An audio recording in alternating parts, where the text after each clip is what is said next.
ഇവളെ മുഖത്ത് ഈ ക്ഷീണം കണ്ട ഗൈസ്, ഒരു ഫുഡ് അടി കഴിഞ്ഞ് വെളിയിലിറങ്ങിയതിന്റെ ക്ഷീണമാണ് ആ കാണുന്നത്. വീട്ടിൽ ഇരുന്ന് ബോറടിച്ചപ്പോൾ ഞാനും എൻ്റെ ഡുണ്ടുമോളും കൂടെ വെളിയിലിറങ്ങി. ആദ്യം ഡ്രസ്സ് എടുക്കണം, ഉമ്മാക്കും വാപ്പാക്കും ഡ്രസ്സ് എടുക്കണം, ഇല്ലെങ്കിൽ വീട്ടിൽ കേട്ടില്ല ഗൈസ്. സോ അവർക്ക് ഡ്രസ്സ് എടുത്താൽ ആദ്യം. പിന്നെ മിറർ കണ്ടു കഴിഞ്ഞാൽ നമുക്ക് വീഡിയോ എടുക്കണം, നിർബന്ധമാണ്. അങ്ങനെ ഷോപ്പിംഗ് എല്ലാം കഴിഞ്ഞ് ഞങ്ങൾ ഇറങ്ങി. ഇനി നേരെ ഫുഡ് അടിക്കാൻ ബാബ് അറേബ്യയിലോട്ടാണ് പോയത്. നിങ്ങൾ കണ്ട ഗൈസ്, അലാവുദ്ദീന്റെ അത്ഭുത വിളക്കുണ്ടായിരുന്നു ഗൈസ് അവിടെ. അലാവുദ്ദീന്റെ അത്ഭുത വിളക്ക്. എന്നിട്ട് ഞാൻ അവിടെ വെച്ചിട്ട് അതിനകത്ത് എന്തെങ്കിലും ഉണ്ടാന്ന് നോക്കി. അയ്യടാ, നമ്മളെ പറ്റിച്ചടാ. ഒന്നുമില്ല ഗൈസ്, അതിനകത്ത് ഒന്നുമേ ഇല്ല. പിന്നെ അവിടെ ഒരു അറബിക്കുട്ടൻ ഉണ്ടായിരുന്നു. എങ്ങനെയുണ്ട് ഗൈസ്, നോക്ക്, സുന്ദരനല്ലേ? ഇത് ഫുഡ് ഓർഡർ ചെയ്തിട്ട് ഇരിക്കുന്ന ഇരിപ്പാണ് നിങ്ങൾ ഈ കാണുന്നത്. അങ്ങനെ ഫുഡ് വന്നു ഗൈസ്, ഫുഡ് വന്നു. ഇത് മട്ടൻ ലൂപ്സ്. അനിയത്തിക്ക് ഭയങ്കര ഇഷ്ടമാണിത്. അവള് കടിച്ച് മുറിച്ച് തിന്നണം കണ്ട് ഇതൊക്കെ. അവളെ മാത്രം പറയണ്ട, നോമും കഴിച്ചിരിക്കുന്നു.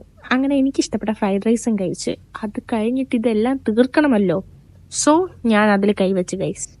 അതൊന്നും പിടിച്ചിട്ടും വരുന്നില്ല. വലിച്ചു പിടിച്ച് അവസാനം ഞെരിച്ച് പിടിച്ച് ഞാൻ ഇങ്ങെടുത്ത്. എന്നിട്ട് ഞാൻ തിന്നു നോക്കി. കുഴപ്പമില്ല. അവക്കിഷ്ടമാണിത്, എനിക്കത്ര ഇഷ്ടമല്ല.